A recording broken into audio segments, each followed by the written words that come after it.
I was sitting in my favorite easy chair watching some soccer on TV. Borussia Dortmund versus Bayern Munich, if I remember correctly, generally trying not to think about anything else, when my dear wife Anna passed me on her way out. "Tom, I'm going out tonight," she announced nonchalantly. "Yes, my dear." Well, what else could I say? I was surprised that she told me what she planned to do at all. Usually, my ever-loving wife would just leave without a word. Without you, of course. She took her time to stop on her way out to smile at me cruelly. Of course. That was the way our marriage was working. She humiliated me. She had lots of intimacy with different men while I was cut off completely. I had accepted it. It was just the way things were. "I will pick some guy up and let him love me silly while you sit at home and wait for me to return. How do you like that?" She, of course, tried to up the ante to get the much-desired hurt reaction from me. "I'm glad for you." This was the usual way we discussed these things. She tried to hurt me as much as she could, while my role was to be supportive about it and just take the beating. She seemed to enjoy this game quite a lot, maybe even more than the actual intimacy with other men. "I'm sure you are. You really enjoy this, don't you? You'll probably sit here thinking about me with someone else again, won't you?" "Maybe, my dear.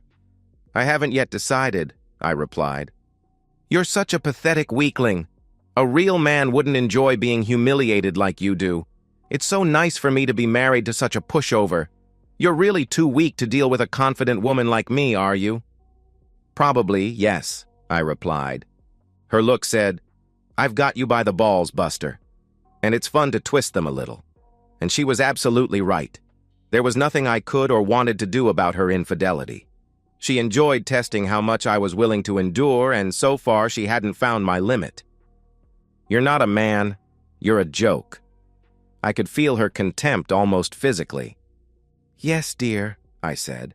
I even tried to smile. "Don't wait up for me," she announced. And with that, she was gone. My ever-loving, pretty wife. Well, she wasn't as pretty anymore as she'd been 5 years ago when I met her. She had been a charming, enticing young lady. Not model-like thin, but nicely rounded in the right places. She was a friendly, but not overly intelligent or educated next-door type of girl. Easy to like, easy to spend time with, easy to have fun in bed with if you didn't mind her not being the sharpest tool in the shed. I was aware that we were fundamentally mismatched, but it worked fine in the beginning. A prenup was never an issue. I just didn't need it, and she certainly never mentioned one. I wasn't even sure if she knew what that word meant. Well, things have changed a lot since then, that's for sure. 1826 minus 1793 equals 33. That was the important number. I thought that she had explored every way to hurt me, but it turned out she was quite creative. "I'm thinking about making an adult movie and distributing it freely on the internet, honey. What do you think? Wouldn't that be nice?" Oh my. The calm Saturday afternoon was already history. Anna was obviously in the mood to torture me again and had come up with a new and exciting idea of how to do it. "If that's what makes you happy, go ahead," I replied. "Of course, it's going to include things I've never done for you."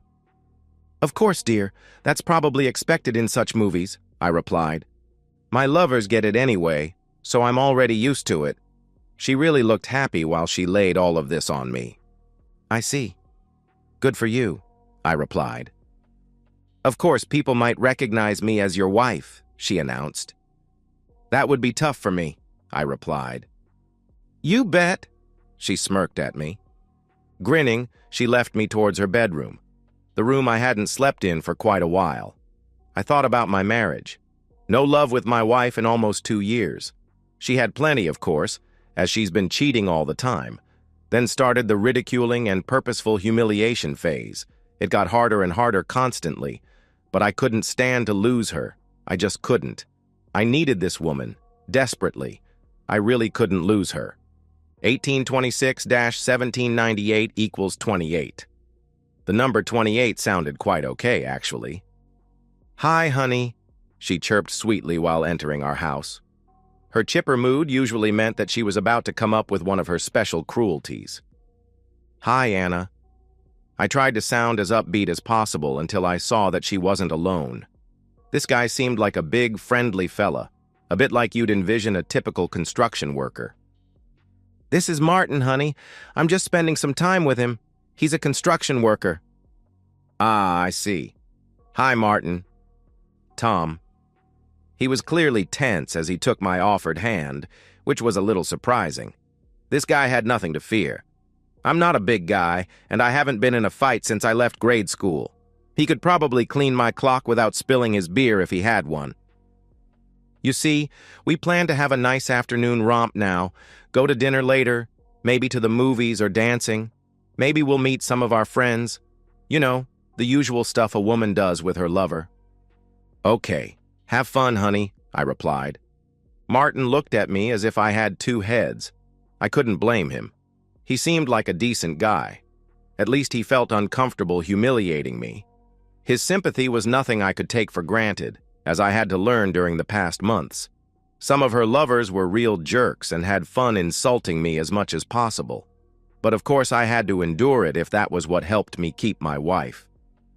"Tom, honey, why don't you make yourself and Martin a drink? I'm going to take a quick shower so I'm nice and fresh for my lover." "Of course, dear," I replied. Anna had disappeared upstairs while I sat in the living room with Martin in uncomfortable silence. Finally, he couldn't stand it any longer. I was already used to this situation and knew exactly what to expect. "Sorry, Tom, I don't get it," he began. "What seems to be the problem?" I asked. "You seem to be a decent guy. You're getting off on this humiliation stuff?" "That's hard to explain. The situation is more complicated than it appears," I replied. "Man, why do you do it?" he questioned. "Well, it's her choice, isn't it?" "She's a grown woman. As her husband, it's my duty to support her," I replied. "Okay, but why do you take it so calmly? It must hurt like hell." "Believe me, it does." "I think that's why she keeps doing it," I replied. "Why don't you leave her?" he asked. "I can't lose her. It's just not a possible outcome. I need this woman." "Poor sucker. Man, you're good looking. I bet you have to fend off chicks with a stick." "Why don't you leave her?" he asked. "As I said, I want to stay with her. I need her. No other woman will do for me. It's hard to explain." "Man, granted she's decent looking, but let's be honest, she's not a real lovable person. She's a decent time pass, but annoying as hell, and she could lose a few kilos." "You're right. She has gained a bit recently," I replied. "Why her?" "You're one league above her. Don't torture yourself like this. It's hard to watch this," he pressed. "Yet, you're still having intimacy with her," I answered. "Yeah, I'm just giving you advice. It doesn't matter if I have intimacy with her or not. She will cheat on you anyway. If not with me, then with some other guy." "True." I sipped on my much-needed drink again. The whole situation was so very hurtful. Again, I had to unsuccessfully try to explain to a total stranger why I was the wimp of the century. Right at that moment, Anna appeared again. "Ah, here you are. You seem to get along quite nicely. It's so nice to have a willing husband serving drinks for my lovers. Maybe I should get you an apron or something." I gulped hard. This was even more painful than usual for me, whereas she was happy, looking for new and exciting ways to hurt me. "Tom, honey, as you certainly remember, we didn't have love for about 2 years." "Yes, I'm fully aware of that fact," I replied. "You know, I've decided it's about time to start thinking about having kids." "How can that be the reason for not having love?" I asked. "It isn't. But this way it's been safe for me to stop taking my pills. I couldn't risk getting knocked up by you, could I? It would be ridiculous to pass on your genes. I wouldn't want my son to be a worthless husband like you. Actually, I stopped taking my pills about 2 months ago. And honey, I've bought one of these pregnancy tests. And I've just confirmed that I'm indeed pregnant. Isn't that great? You're going to be a daddy. Some real man did the job for you." Oh. This was a new kind of escalation. Another guy had knocked her up and she announced it while one of her lovers was in the room with me. I had to sit down and didn't feel so well. "You're serious?" I asked. "Of course I'm serious, honey. I've always been honest with you." I chose not to comment on that. "So who's the daddy?" "You. You're going to be the daddy. You're going to raise the kid, drive it around, teach the kid, pay for it." She actually had the nerve to giggle at that. "Okay, we're upstairs then to have fun. Have a nice evening." Martin looked at me pityingly while he followed her upstairs. 1826-1811 equals 15. 15. 15. Sounds good? I was sitting at the breakfast table the next morning, sipping my black morning lifesaver. "Morning, honey," Anna said while shuffling into the room. She definitely looked tired, probably having had an exhausting night. "Morning, Anna." To my surprise, she actually kissed me on the cheek. "Some coffee left?" she asked. "Yeah, in the pot." "Okay." We sipped the hot Java in silence for a while. "Tom, sorry for yesterday," she answered. "What?" I was surprised. This was the first time Anna had ever apologized. "I know I treat you bad and I know you don't deserve it, but that's the way our marriage works, right?" I just nodded. "You're so helpless when you have to put up with everything I do. I just can't stop hurting you. It makes me feel so alive, so powerful. It's such a rush to dominate you." "I understand that, honey," I replied. "I know. I think this is the best way for you as well. You seem to like it for some reason." I remained silent. There was nothing I needed to say. We both knew where we stood. Our marriage had been completely different in the beginning. We were so much in love. We had so much fun. It was perfect. I still get warm feelings when I remember that time. You know, it's not really important who the baby's biological father is. "So you were serious about that?" I asked. "Oh, yeah. What do you think? That I'm just bluffing?" Her tone was harder again. This moment of empathy was just the eye of the hurricane. "No, you're probably not," I replied. "No, surely not. And you know what's best? I went to one of these immigrant shelters when I was fertile and let them love me silly. Believe me, they couldn't believe their luck when I told them to knock me up. It was fun and very satisfying for everybody, except you, that is. You know, intimacy with the goal of conceiving is just so much more exciting." "Oops, sorry. Of course you cannot speak from experience." She giggled again. "Honey, you've been with complete strangers without protection? You're not concerned about potential diseases?" I asked.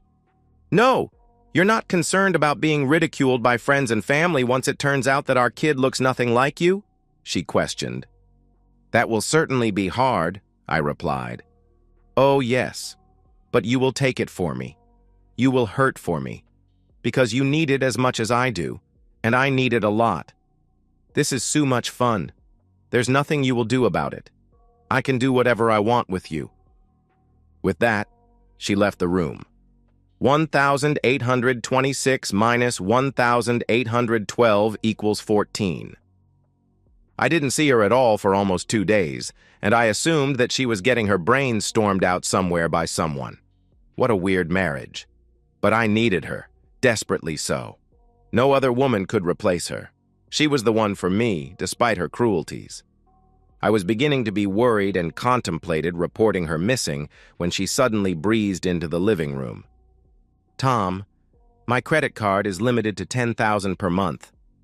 No greeting, nothing. Straight to the point. "Yes, dear." "It always has been," I replied. "That won't work. I need an additional $8,000 this month," she answered. "Oh, what for?" I questioned. "Although that's none of your business as I own half of everything anyway, I'm going to tell you.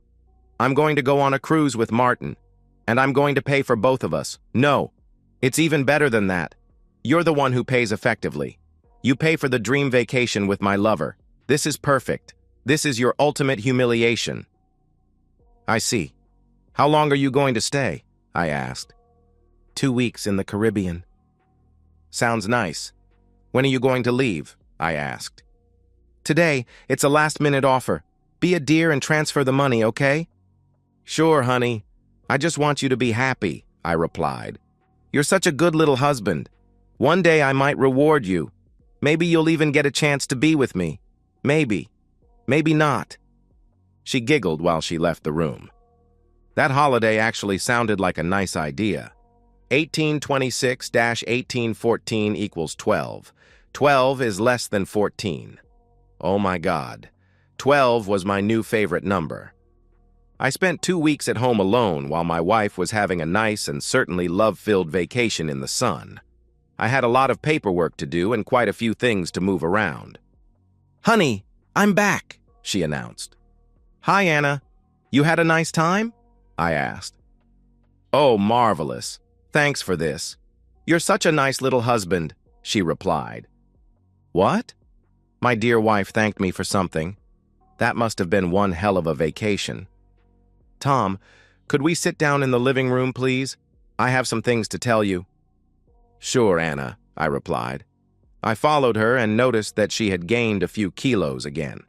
She was not nicely rounded anymore. She was on the verge of being fat. This might be a result of the pregnancy, but probably it was just a result of the good food on the cruise ship. Maybe her constant messing around would come to a natural end soon if she continued to gain weight and lose attractiveness. She asked me to sit at her side, but I chose the easy chair instead. She was surprised about the small act of defiance and pouted briefly, but let it slip. Tom, I know that I've not been as loving as I could have been recently. You've endured it bravely, and it made me realize that I might have to change my ways, she started. Okay. What was happening here? My wife had an epiphany. Tom, I plan to be a better wife to you in the future. Our baby needs a functional family. I need you here as a father, not just in a superficial way, but a real dedicated father. Ah, she needed me to take care of her baby, so she was still free to mess around. That's why she had her miraculous change of heart. So you plan to remain faithful to me from now on? To end my role as a humiliated husband? I asked. Don't be silly. Of course, I'm still going to be taken by real men, but I'm not going to rub your nose into it as much as I did in the past. And honey, you're going to get your jollies too, at least from time to time. Isn't that great? She asked. Oh, that sure came as a surprise. I wasn't prepared for the prospect of actually having intimacy with her again. It would be like a fresh start for us. We could treat each other like we did in the beginning, she answered. I see, I replied. You're so calm. I've expected you to be happier about this. Anna, I'm not sure about this, I replied. Tom, I know it's not been easy for you recently, but I will change. You will see. What time scale do you have in mind? I questioned. What? No time limit. We need to be a real loving family, at least while I'm at home, like the ones on TV, she replied. Just an occasional lover now and then? I asked. Yes. And Tom, maybe my second child will even be yours. Biologically, I mean. It might happen. I see, I replied. I see? That's all you have to say? I thought you loved me and would be overjoyed that our marriage will change, she answered. So you think I love you? After everything you've done to me? I questioned. She looked a little unsettled now. This was obviously not how she had planned this conversation. Tom, you always said you need me, she answered. That's right. But I never said I love you. At least not for quite some time. Tom, isn't that the same? She seemed to be quite confused. Not really. I needed you, but I don't love you anymore. You see, when I was 24, I was a notorious bachelor. I wouldn't say I was overly promiscuous, but I had my fair share of experiences. I had a lot of short-term relationships. I never tried to hurt anyone, but I never had a shortage of attractive women interested in me and no intention to settle down. You know that I'm no quarterback, I'm not a huge guy, I'm more interested in the finer aspects of life. Arts, cooking, classical music. Still quite a few women, beautiful women even, were always interested for some reason. So I used the opportunities I had. "You're a beautiful man, Tom," she replied. "Thanks, you've never told me that before. Anyway, I had this Uncle Albert. We really liked each other, but he always detested my lifestyle. He always tried to convince me to settle down with one woman, with the love of my life. I didn't really disagree with him, but the love of my life just wasn't in sight at the time. So I continued to play the field, much to his irritation. Then he became ill, seriously ill, and he knew that he had only a few weeks left. He told me that he would have loved to be at my wedding, but that obviously wasn't going to happen, but that he still could arrange it. I didn't understand what he meant back then and just let it slip. I was too busy saying goodbye to my friend. I knew that he was loaded, although he lived a simple life. But only after his death, when his will was read, did I realize how loaded. You know, he was a coot, but we liked each other nonetheless. In contrast to the rest of the family, the resentment was total and both-sided. Anna listened to my tale with rapt attention. I hadn't seen her so attentive in years. "The will said that I'd get his money. Quite a lot of money, actually. 9 digits like money." "How much is 9 digits?" she asked.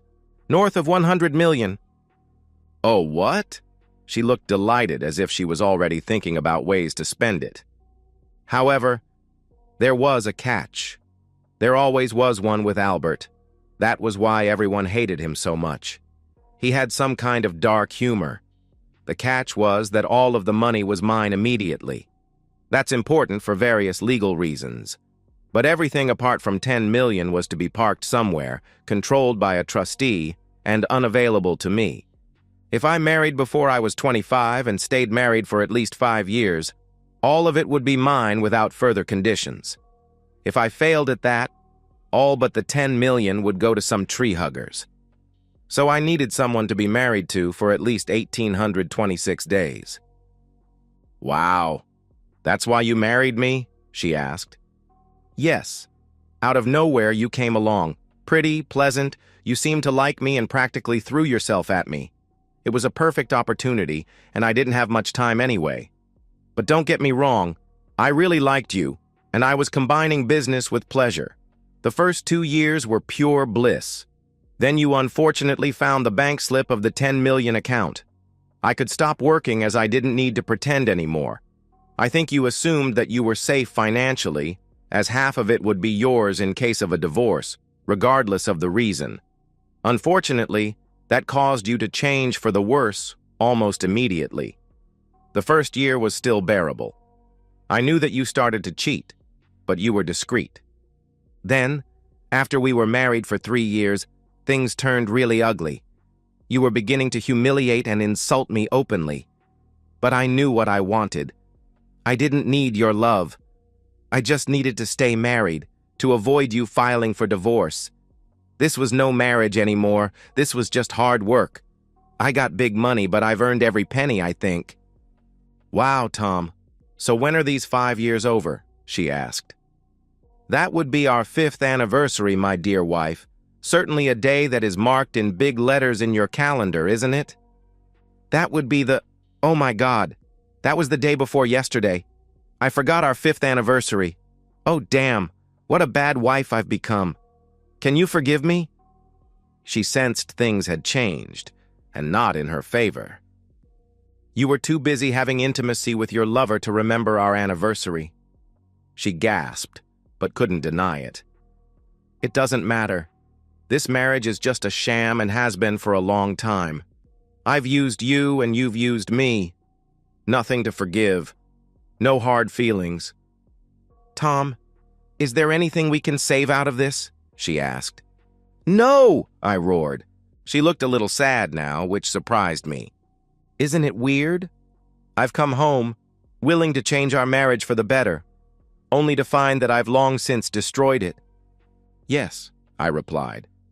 She suddenly looked happier again. But at least I get $5 million. That's a decent sum, I'd say.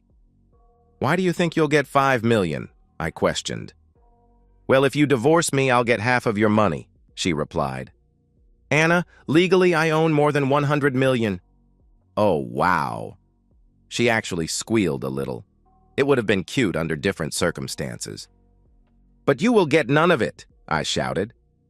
Well, Buster, my attorneys will see to that. Her tone was hard again.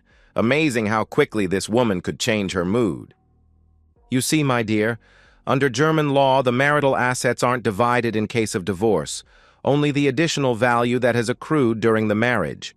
I already owned everything before we were married, and my net worth has even dropped a little, so you get none of my assets. What? Tom? You're serious? I didn't know. Tom, what can I say? I never could tell you that you'd get nothing in case of a divorce. I couldn't risk changing anything. I just didn't know how you'd react if I told you the facts of life. Keeping the situation stable and staying married was my only goal, so I had to endure it and avoid any change. So if you divorce me, I get... She started, but I cut her off. Nothing.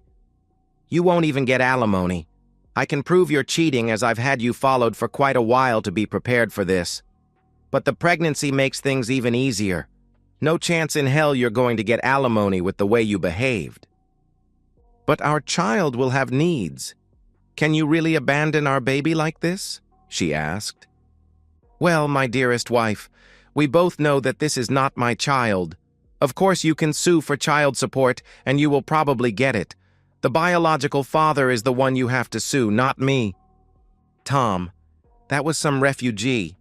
I don't even know which one, nor do I have any of their names, she answered. That sounds like a tricky situation, my dearest wife. Tom, have mercy on me. She looked definitely desperate now, but for some reason I couldn't find any satisfaction in it. I just didn't care one way or another anymore. She was part of my past. Maybe one day I'd even laugh about this whole marriage, but this was not the day. Please don't just kick me out with nothing. I know that I was not the ideal wife for you recently. I mean, going without intimacy for 2 years. Without intimacy? Are you sure? You know, my sweetheart, while you had your trysts, I was busy too. I've met a nice lady named Lily. Like me, she's interested in arts and music. She's not the voluptuous woman you're turned into. She's a graceful and willowy beauty. We have enjoyed countless evenings dancing, at the theater, at the opera, at high-class restaurants, or at classical concerts.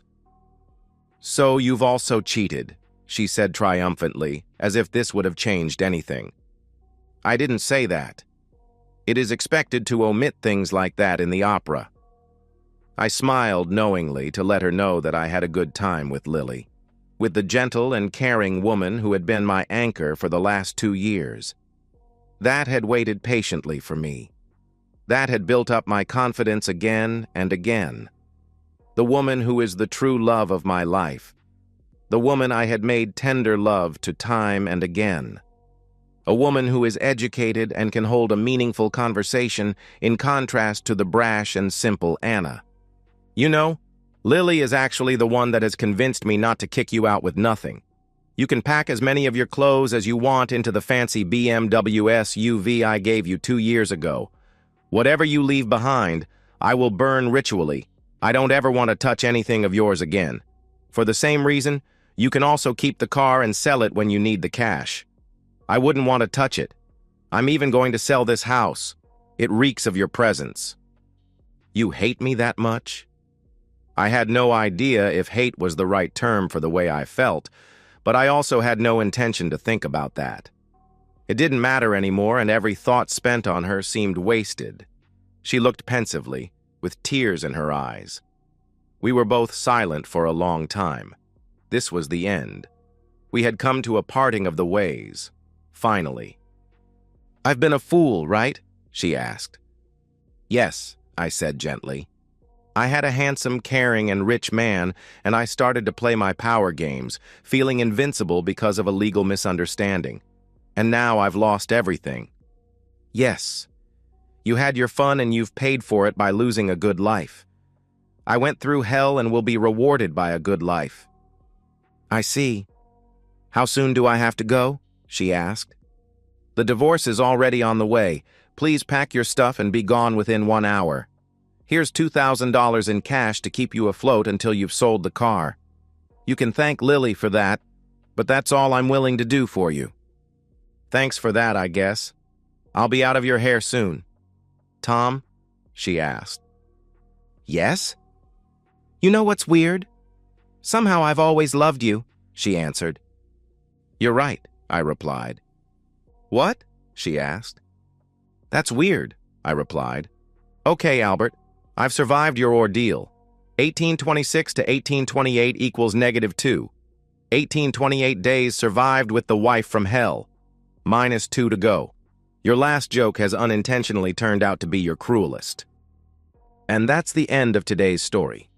If you enjoyed it, please give this video a thumbs up and drop a comment below. Your support helps the algorithm push my content further. If you're new to the channel, don't forget to hit that subscribe button. It really helps me keep creating more stories for you. Thanks for watching, and I'll see you in the next one.